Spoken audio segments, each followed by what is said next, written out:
What's up, everybody? I'm back with another Sneaker Shop Talk performance review.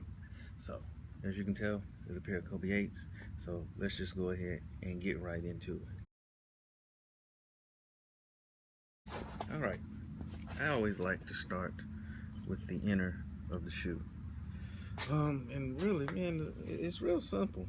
If the fit, the traction, all that other stuff is on point, but something inside the shoe is rubbing your foot bloody, I mean, you're not going to wear it. So, why not talk about it? But when it comes to this shoe, the inner is wonderfully constructed. It really is. And really, you're getting to the point now with most modern athletic shoes where either they've gotten smart or they're no longer stupid enough to design, something in here that's going to hurt your foot.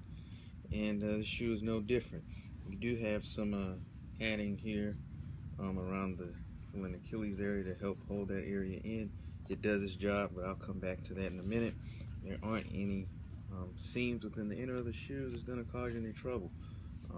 It's very constructed. It's constructed very well. Now, getting to the fit of the shoe, this was my first time really dealing with an engineered mesh shoe. So when I went into it, I didn't know what to expect. But I'll say this, that the shoe, it really fits like a real comfortable sock, and that's a good thing.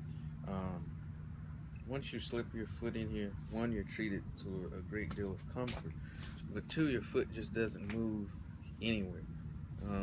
The upper not only does a great job of holding your foot in place in all directions, but also from a support standpoint, because that was another thing that I thought this material, a very thin and lightweight, wouldn't be enough once you broke it in to actually hold the shoe in place, and that's really not the case. It holds your foot in place from a support standpoint, which was very surprising. And it works really well with the lacing system. All of this, it really does a great job to hold your foot in place. There's no internal movement within the shoe. They addressed one of the main issues I had with the previous shoe in this line, was the heel slip issue, just because of the interface with the removable midsole and the chassis of the shoe. With the Kobe 8, you didn't have that problem. Like I alluded to earlier, you do have some padding here, some notches. That's not really notched, just more sculpted around the heel, and that does its job in helping hold that area in place. The fit of this shoe is very good. It holds it in place, so this is definitely an upgrade over the previous model.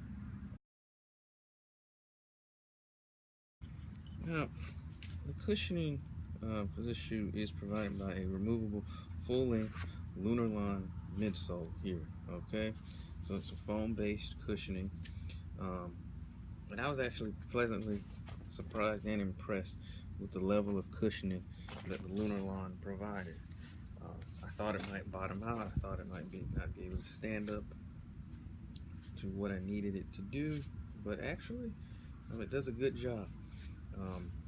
So there was a slight break-in period, but shoot, after that, it was good. It was cushioning that was not only good on impact protection, but you got some cushioning feel. And one of the things I liked about it, seems the more that you wore it, the better that it got. So if you like, say, I think it was the Attack Strong from the previous one that had the full-length cushion, you'll probably like this one as well. It'll give you a similar type feel.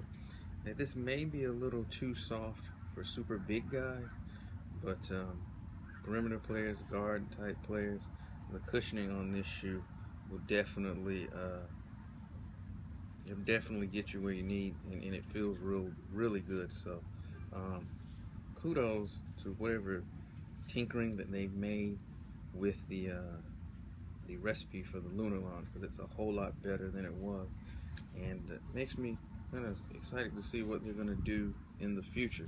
So cushioning on the Kobe 8, definitely very good.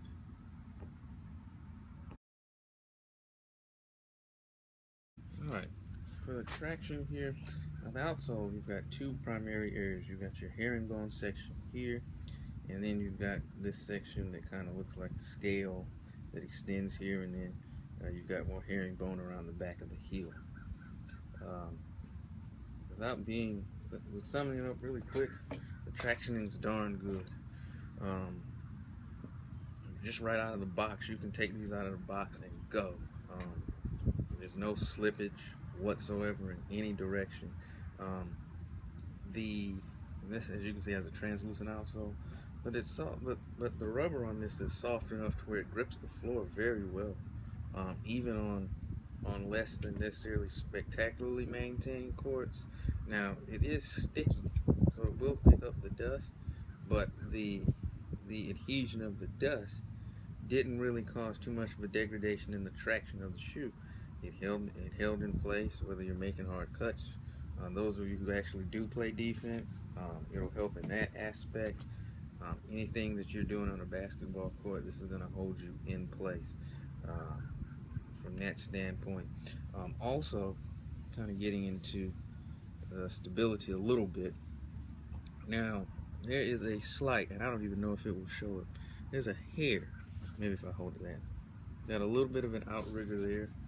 This is a really stable shoe. The transitions are really good from front to back. It feels very natural underfoot. It is a shoe, I say, that you will forget that you have on, which is actually a good thing. It's flexible. It really works with the foot. Overall, it's actually a very, very enjoyable shoe to wear.